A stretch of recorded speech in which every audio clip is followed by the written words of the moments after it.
주의 말씀 보겠습니다. 요한복음 16장 7절에서 13절까지의 말씀입니다.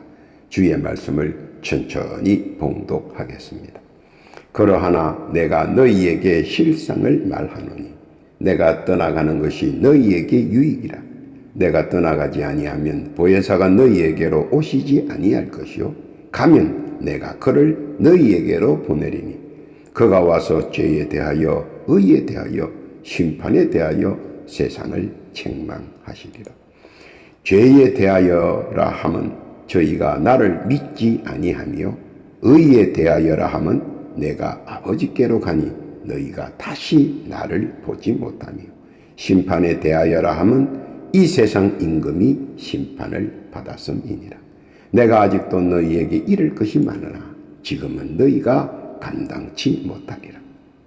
그러하나 진리의 성령이 오시면 그가 너희를 모든 진리 가운데로 인도하시리니 그가 자유로 말하지 않고 오직 듣는 것을 말하시며 장래의 일을 너희에게 알리시리라. 아멘. 우리 기도합니다. 하나님 아버지 감사합니다.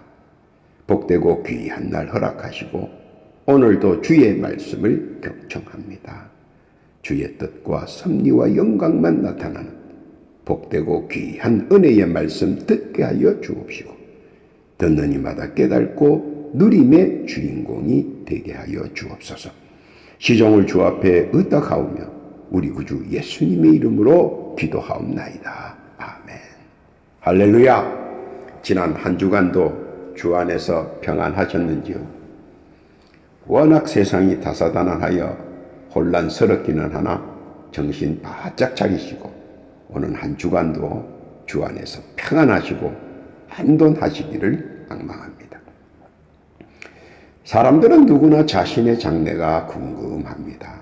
그래서 참하다는 점쟁이를 찾아가 점도 보고 첩보와 안다는 해안을 가진 관상쟁이를 찾아가 관상도 보고 용하다는 사주풀이자에게 가서 사주풀이도 하고 심지어 신들린 무당을 찾아가 신수를 보며 각자 자기 나름대로 자신의 미래, 즉 자신의 장래에 관하여 알기를 원합니다.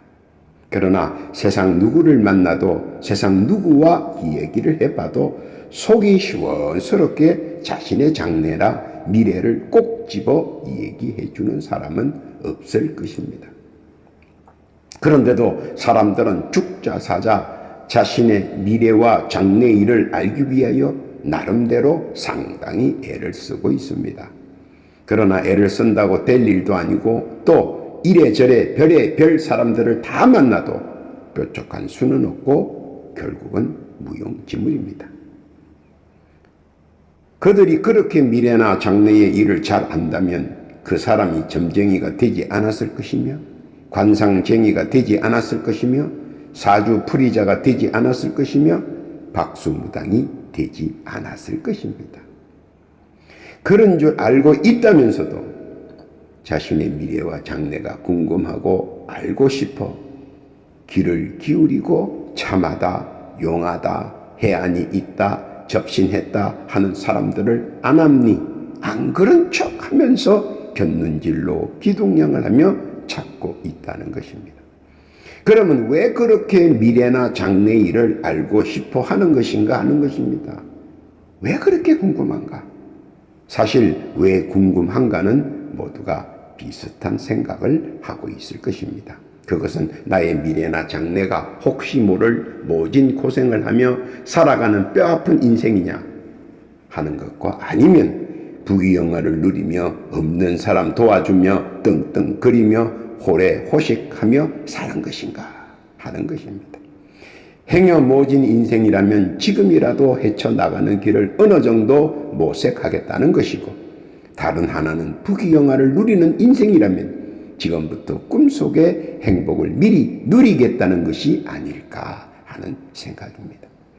모진 인생이라면 지금부터 미연의 방지를 모색하고 보다 나은 방향으로 전환하겠다는 것이고 또 부귀영화라면 이대로 순탄하게 전진하면 된다는 생각을 할 것입니다.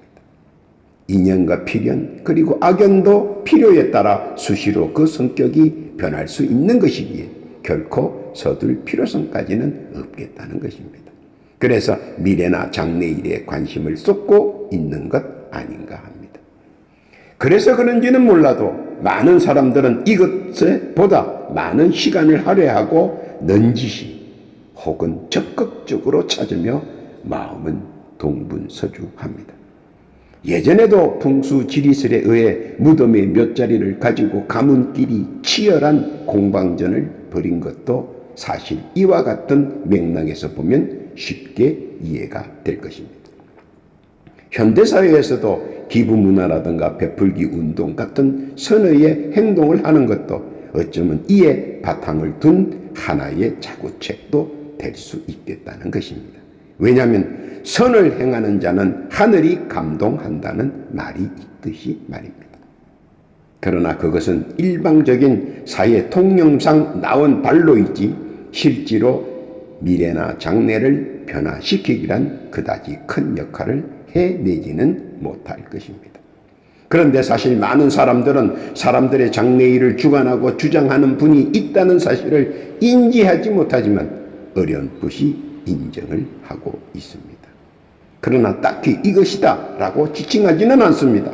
그들의 행동에서 어렴풋이 그런 생각의 행동으로 무의식적으로 조심하는 것을 보면 느낄 수가 있습니다.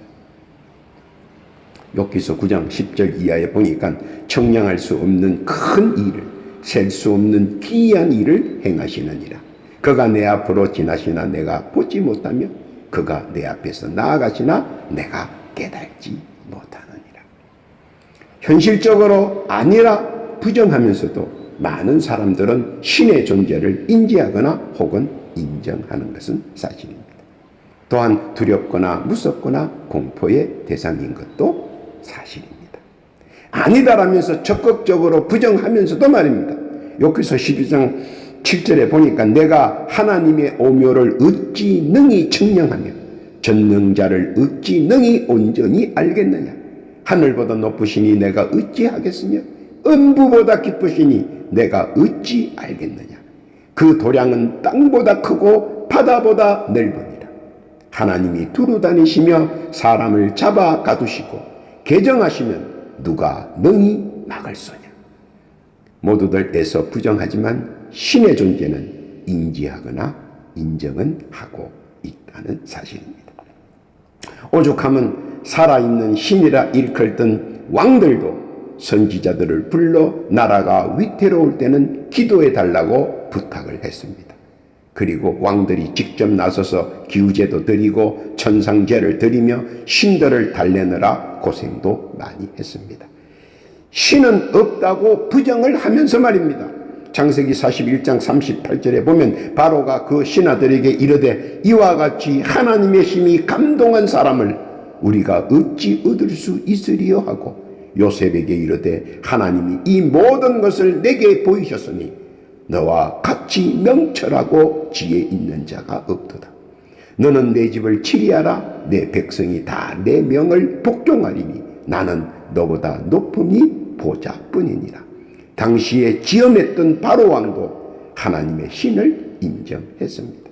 다니엘서 2장 46절 이하에 보면 이에 느부갓네살 왕이 엎드려 다니엘에게 절하고 명하여 예물과 향품을 그에게 드리게 하니라. 왕이 대답하여 다니엘에게 이르되 너희 하나님은 참으로 모든 신의 신이시요 모든 왕의 주제시로다.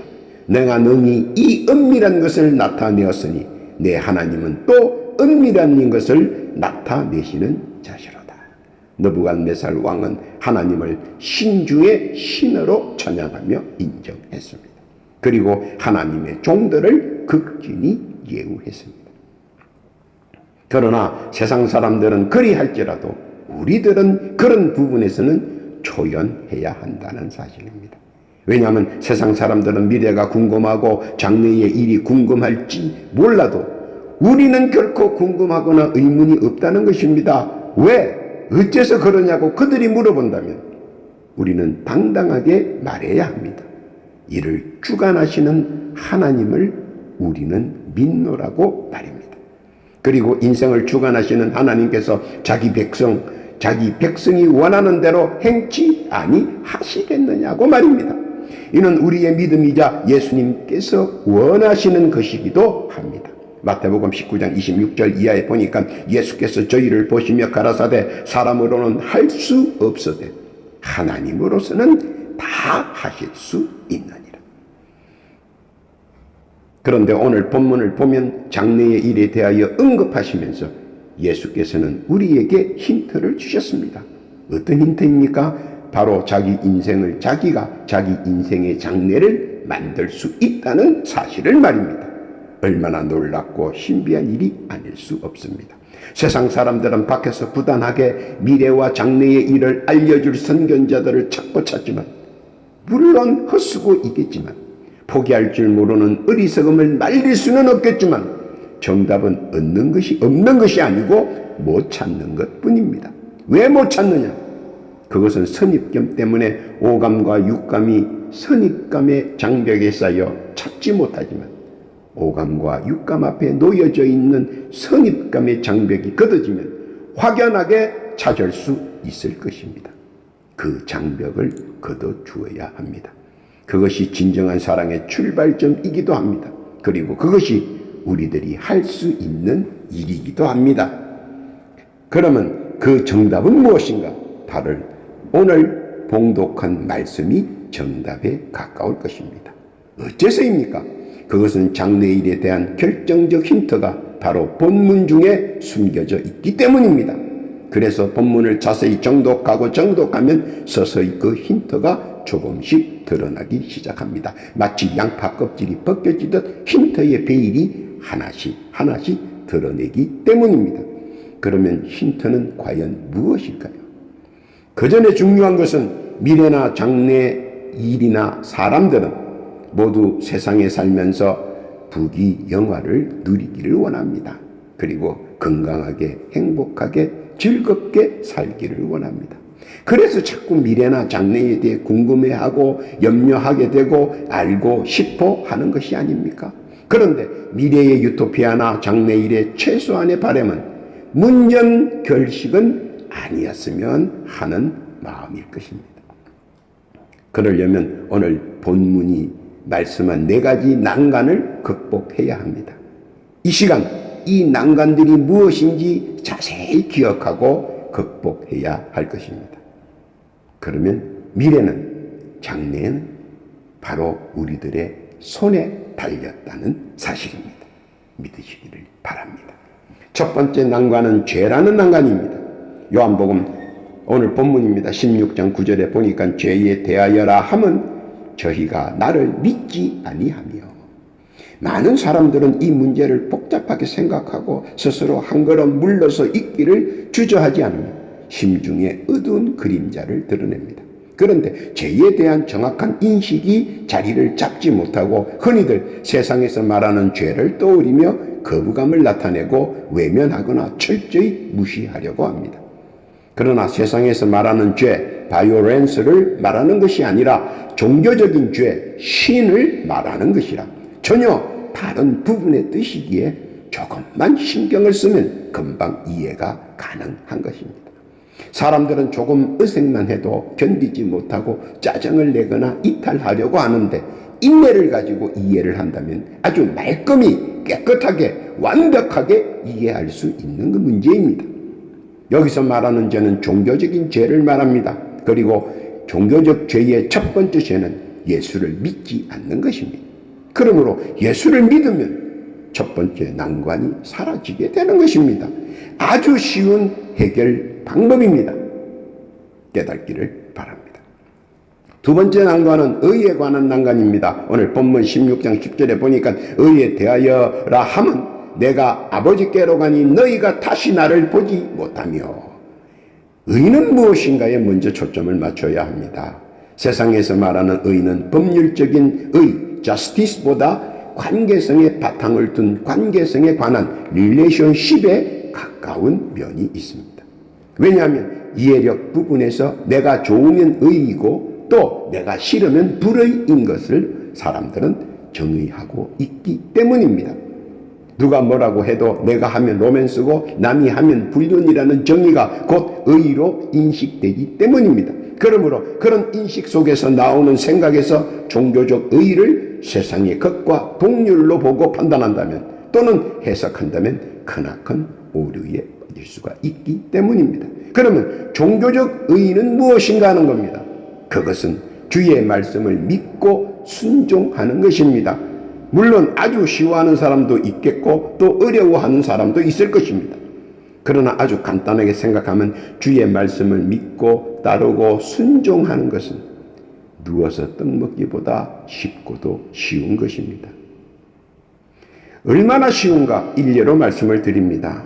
주일에 가족과 함께 예배에 참석하고 평일에 가족을 위해 열심히 일하고 휴가철에는 가족과 함께 휴가를 즐기고 가족들에게 작은 천국의 우를 만들어주는 것이 곧 주의 말씀을 믿고 순종하고 지키는 것입니다. 그것이 어렵다면 좀 더 지킬 수 있도록 적극적으로 하늘에다 대고 큰 소리로 외치십시오. 세상이 다 듣도록 주의 말씀을 믿습니다라고 말입니다. 그것이 힘들다면 나지막히 가슴을 울리도록 낮은 목소리로 절규하세요. 나의 가슴이 울리도록 주의 말씀을 믿습니다. 그러면 수십 번 찍어 안 넘어가는 나무 없듯이 나의 소망을 이룰 것입니다. 하나님도 악착같이 물고 늘어지는 자에게는 항복하십니다. 야곱에게 그랬고 모세에게 그랬고 억울한 과부 여인에게 그랬고 오늘 나도 그렇게 해 주실 것입니다. 의인은 주의 말씀을 믿고 순종하고 지키는 것입니다. 작은 천국을 만드는 것입니다. 그분이 다시 오실 때까지 말입니다. 바로 그 억간의 여정을 의라고 표현합니다. 믿으시고 두 번째 난간도 순조롭게 넘어가시기를 바랍니다. 세 번째 난관은 심판이라는 난관입니다. 요한복음 16장 11절 본문의 말씀이죠. 심판에 대하여라 함은 이 세상 임금이 심판을 받았음이니라. 이 또한 잘 이해해야 하는 부분입니다. 심판은 두 가지 종류가 엄연히 존재합니다. 하나는 여러분들이 잘 아시는 사후 심판입니다. 이것은 어떤 심판인지 잘 아실 것입니다. 그리고 사후 심판의 중요성은 굉장히 중요합니다. 왜냐하면 지옥이냐 천국이냐를 판가름하기 때문에.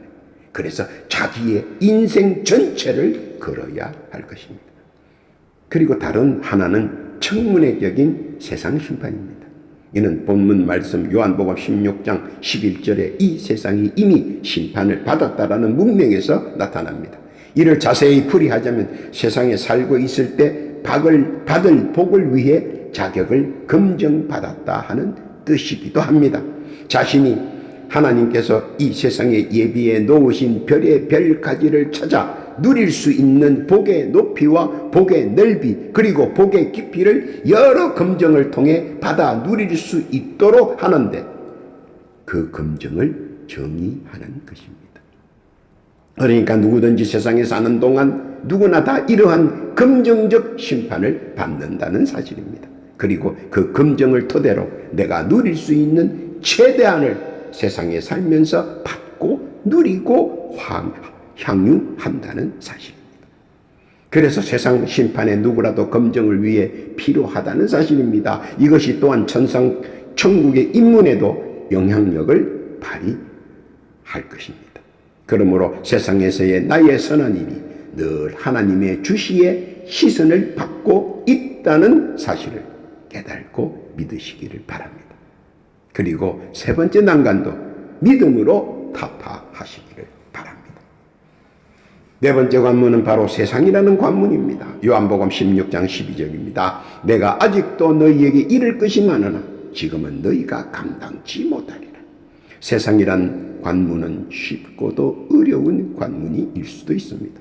그 이유는 사람은 자유의지가 있기에 또한 스스로 선택해야 하는 선택의 어려움도 봉착하게 된다는 사실입니다. 선택은 전부를 혹은 일부를 파기해야 할 때도 있기 때문입니다. 그래서 선택이 중요합니다. 세상이라는 곳에는 사탄이라는 적대 세력이 있고 또 귀신이라는 적대 세력이 있으며 마귀라는 적대 세력이 있습니다. 그들은 유혹의 무기로 의심과 혼미와 미혹이라는 여러 가지 강력한 무기로 사람들을 우롱하고 희롱하고 겁박하여 자기들의 말을 듣도록 회유합니다. 광명의 천사로 위장하여 사람들의 정신을 절규의 나락으로 떨어뜨립니다. 그런데 그것은 남보다 내 스스로가 그들에게 혼미하고 미혹되어 자존심을 잃고 자책하고 자해하고 자살하게끔 유혹하는 것입니다. 이것이 그들이 하는 일입니다. 그런데 많은 사람들은 알면서도 끌려다닙니다. 이유는 어떻게 빠져나올 수가 있는가를 모르기 때문입니다. 그것을 이겨내는 일은 예수 이름으로 기도하는 수밖에 없습니다. 다른 약은 없습니다. 그것이 특효약이기 때문입니다. 신기한 것은 예수 이름으로 기도하면 죽일 듯이 달려들던 그들이 모두 36개로 출행량을 놓는다는 사실입니다. 그리고 다시는 올 수 없도록 단단히 해야 합니다.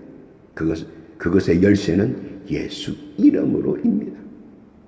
그것으로 네 번째 난간도 이겨나갈 수 있는 것입니다. 히브리서 10장 35절에 보니까 그러므로 너희 담대함을 버리지 말라. 이것이 큰 상을 얻느니라. 믿으시기를 바랍니다. 그러면 세상의 모든 일들을 어찌 보면 나를 심판, 즉 검증했다는 것입니다. 그리고 세상 검증의 심판은 또 그 결정에 대해 아직은 기회가 있다는 사실입니다. 혹 스스로 판결을 받았다고 생각하신다면 이 일을 신청하면 됩니다. 즉 내 생각과 현실이 극하게 대립되어 있다면 주께 청원하면 됩니다. 기도로 이 일을 청원하는 것입니다. 이의 청원은 아주 간단합니다. 예수의 이름으로 다시 한 번 더 세상의 검증 심판을 받을 수 있도록 기회를 달라고 나지막한 목소리로 가슴이 울리도록 나지막하게 외쳐보십시오. 한 번 안 되면 두 번, 그래도 안 되면 수십 번이라도 하십시오. 기회가 주어집니다. 그리고 히브리서 11장 1절 이하에 있는 말씀처럼 믿음은 바라는 것들의 실상이요 보지 못하는 것들의 증거니 선진들이 이로써 증거를 얻었느니라. 이것이 하나님의 뜻이며 예수님의 뜻이기도 합니다. 네 번째 난관도 눈앞에서 사라집니다. 믿고 깨닫기를 바랍니다. 결론입니다. 요한복음 16장 13절 본문의 마지막 절입니다. 그러하나 진리의 성령이 오시면 그가 너희를 모든 진리 가운데로 인도하시리니 그가 자의로 말하지 않고 오직 듣는 것을 말하시며 장래일을 너희에게 알리시리라. 미래에 대하여 혹은 장래일에 대하여 관심을 가지는 것은 인류 보편적 성향입니다. 물론 과도한 몰입은 문제가 되고 지탄의 대상이 될 수 있으나 궁금해하고 알고 싶어하는 것은 당연한 처사라고 생각합니다. 그러나 우리가 분명히 알아야 하는 것은 이 모든 인간의 미래상 장래일은 오직 하나님만이 손댈 수 있는 부분입니다. 그리고 그분만이 가감할 수 있다는 사실입니다. 그런데 그런 사실을 알면서도 밖에서 사회에서 세상에서 찾으려고 별의별 안간힘을 다 씁니다. 참으로 우둔한 방식이나 행동이 아닌지 아쉬움이 함께합니다. 알아야 하는 것은 하나님께서는 우주 만물을 창조하시고 천계법에 따라 즉 하나님의 작정과 계획에 따라 모든 것이 이루어진다는 사실입니다. 사무엘상 2장 6절 이하에 보니까 여호와는 죽이기도 하시고 살리기도 하시며 음부에 내리기도 하시고 올리기도 하시는도다. 여호와는 가난하게도 하시고 부하게도 하시며 낮추기도 하시고 높이기도 하시는도다. 가난한 자를 진토에서 일으키시며 빈핍한 자를 거름등 위에서 뜨사 귀족들과 함께 앉게 하시며 영광의 위를 차지하게 하시는도다. 땅의 기둥들은 여호와의 것이라 여호와께서 세계를 그 위에 세우셨도다. 그리고 그것을 자기 백성에게는 자기를 믿는 이에게는 아낌없이 표현해 주신다는 사실입니다. 꿈을 통해서 예시를 통해서 직감과 육감을 통해서 그리고 삼라만상을 통해서 말입니다. 그래서 하나님의 백성은 가만히 있어도 다 알게 됩니다. 하나님께서 계시를 통해, 음성을 통해, 그리고 생각을 통해서 말입니다. 그러므로 굳이 밖이나 사회나 세상에 나가 그럴 필요가 없다는 것입니다. 기도하면 알고 싶은 것 알려줍니다. 말씀을 보면 예시가 나타납니다. 찬송을 하면 가슴에 뭔가 꽉 차오릅니다. 그리고 이해하고 인지하고 인식할 수 있습니다. 바로 그것이 주께서 나에게 내려주시는 미래와 장래의 일입니다. 아마 격동기마다 느낄 것입니다. 믿으시기를 바랍니다. 우리는 미래나 장래 일보다 더 잘 알아야 하는 것이 있습니다. 그것만 알면 미래나 장래 일은 손안에 있다는 사실을 알게 됩니다. 그것은 무엇입니까? 그것은 바로 예수를 더 잘 알도록 노력을 경주해야 한다는 사실입니다. 왜냐하면 우리들의 미래나 장래 일들은 예수께서 하나님께로 위임받아 주관하고 주장하시기 때문입니다. 중요한 핵심은 바로 알아야 바로 받는 것입니다. 믿고 깨닫기를 바랍니다. 오늘도 세상 사람들과 선별되게 하시고 우리들의 인생을 우리가 다듬고 보듬고 안고 갈 수 있도록 역사하시는 하나님, 또한 그것을 증명해 주시고 늘 함께 하시는 구주 예수님, 미래와 장래 일은 주께 의지하며 믿음대로 된다는 말씀을 믿고 순종하고 지켜나가는 주의 백성들 위해 하나님의 크신 은혜와 은총 그리고 평강이 늘 함께 하시기를 우리 구주 예수님의 이름으로 축원합니다. 아멘. 기도합니다. 하나님 아버지 감사합니다.